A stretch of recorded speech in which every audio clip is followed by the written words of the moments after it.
На моите 17 години се пријавив на азил во Германија. Кога ќе беше полиција, морав да бегам од таму, че јас на црно таму работев. Со азиланти што беа таму, кај што беа пријавени на азил, имаше луѓе што не сакат геј, луѓе транс не сакат. И доста пати ме нападна.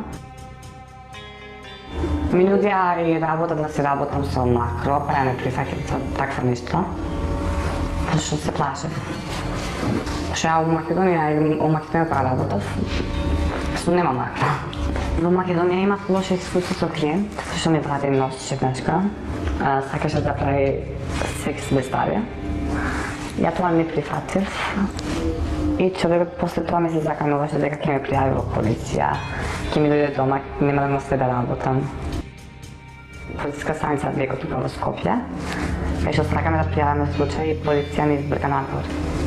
Вика за вас нема права тука, нема што да радите тука.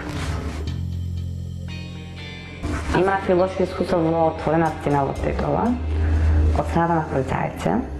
Јас дека беше со клиент, доаѓа полиција. Мене ме пуштата на клиентот му барат пари, пошто ме фалиле заедно, како правим односи со клиентот. На клиентот му барат пари, за да го пуштат него, да не кажат кај него дома. И тука ако што сум дискриминирана, ако што имам проблема, пак тука е мојата земја, се чувствувам послободно, помирно, го знам и јазикот. Нуде секс со студи таму, масажа, орален јанен секс. Работам во отворена цена понекогаш во затворена цена во сауни. Во сауни не може да одам како транс, може да одам само како мачко. Клиентите по културни се мислам подобро таму, повеќе плаќат.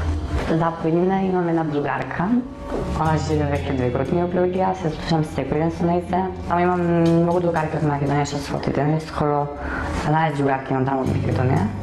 И сите се пријавени на азил, сите имаат негови станови, взимат плата околу 800.000 евра месечно. Мислам дека уживат, ама ми селат секој ден се слушам со нив, со камера збориме, се шетат, по сауни одат. Значи си уживат таму, викаат дека немаат проблеми, мора да се пробаат да видам како е, за да знам ја.